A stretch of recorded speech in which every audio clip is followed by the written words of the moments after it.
It was one of those long, slow-moving storms that hovered over the hills like a brooding secret, turning the sky an unsettling grey for days.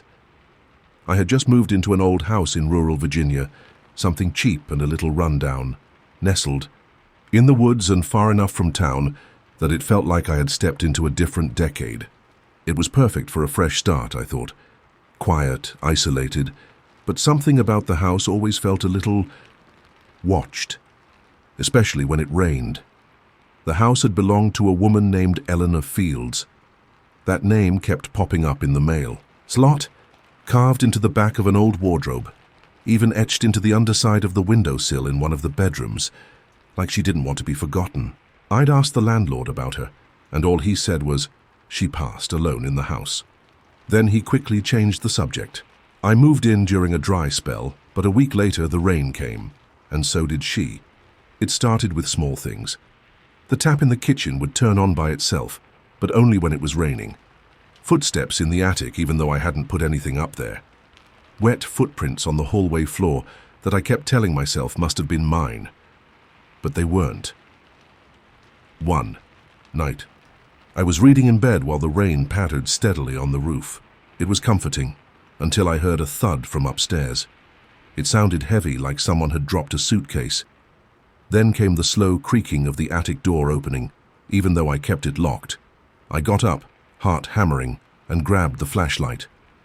The power had flickered out earlier in the evening, and I hadn't bothered lighting candles since I wasn't planning to leave the bedroom.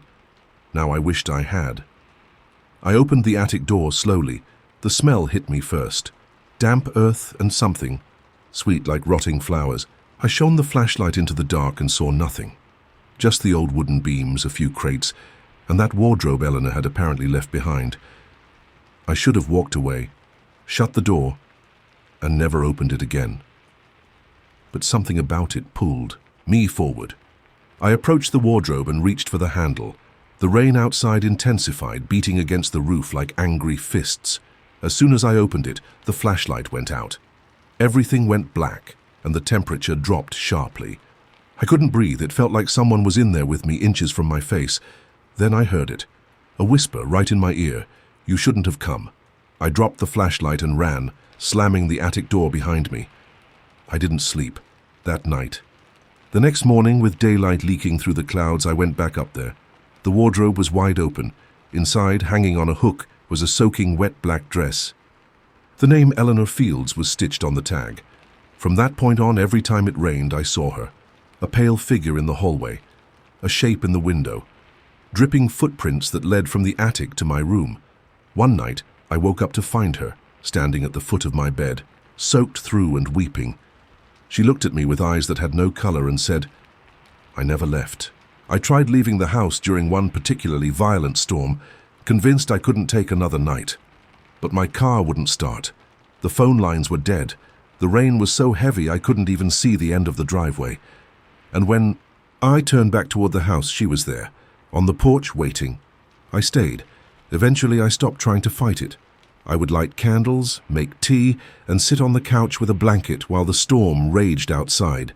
And she would sit across from me, just watching, never speaking, only crying. I learned not to speak back, not to ask questions. Now I only rent the place during the dry months. When the forecast calls for rain, I leave. I drive hours away and sleep in my car if I have to, because she doesn't like when you're there and not paying attention. And sometimes, even miles away, I'll wake up in the middle of a downpour and swear I hear her crying in the distance.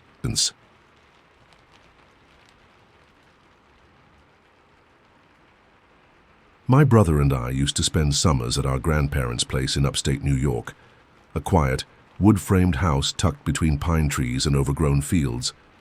It was the kind of place that didn't have Wi-Fi, where the TV still had rabbit ears, and where the landline phone was mounted to the kitchen wall with a coiled cord that stretched halfway across the room. It was old-fashioned, sure, but peaceful. Until the summer we started getting the calls. It rained a lot that year, not the usual scattered summer storms, but steady, endless showers that turned the gravel driveway to mud and left the whole house smelling faintly of damp wood. It was during one of those long rainy nights that we first heard the phone ring. It was after midnight, everyone else was asleep, and I figured it was a wrong number, but I picked up anyway. "Hello?" I said. At first, there was only static. Then, just beneath the hiss, came a voice. Whispery, distant, "A woman, can you hear me?" I froze. "Who is this?" No answer. Just the hiss and crackle of static. Then the voice again, more urgent this time. "He's in the house." I hung up immediately. My heart was racing. I looked around the kitchen, half expecting to see someone standing at the window. But there was nothing. I told myself it was a prank. Maybe someone nearby picked our number at random.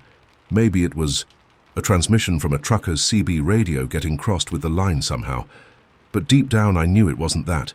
The calls didn't stop. Every time it rained, the phone would ring after midnight. Always the same voice. Always whispering. Sometimes she'd beg for help. Other times she'd warn us not to go near the attic or not to answer the door. Once she whispered a name, Jeremy, over and over again until I dropped the phone and refused to pick it up again. My brother thought I was messing with him until he answered the phone himself. I watched the color drain from his face. He wouldn't tell me what the voice said, but that night he pushed his dresser in front of the bedroom door before going to sleep. Our grandparents didn't believe us. Grandpa said it was probably the storm messing with the phone line. Grandma thought we were watching too many scary movies, but they never seemed to hear the phone ring, not once. It only happened when we were alone.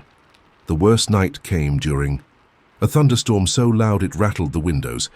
The power had gone out, and the only light came from flickering candles. The phone rang and my brother refused to answer, so I did. This time the voice didn't whisper. She screamed, a long, piercing, guttural scream that sounded like it was coming from right behind me. I dropped the phone, and it kept screaming. The speaker on the wall phone buzzed and shrieked until the cord began to smoke. Then it stopped. The rain slowed, and then there was a knock at the front door. 3 slow knocks. My brother and I just sat there, holding each other, too afraid to move. The knock didn't come again. The next morning, we told our grandparents everything. Grandpa went to the phone and picked up the receiver. It was dead, not just out of service, completely disconnected. He pulled the phone away from the wall and showed us. There was no line running to it at all. The phone hadn't been functional for years. After that summer, we stopped visiting. The house was sold a few years later when our grandparents passed. But sometimes during a heavy storm, I'll wake up and swear I hear the faint crackle of static, like a call trying to come through, and I never, ever answer my phone when it's raining.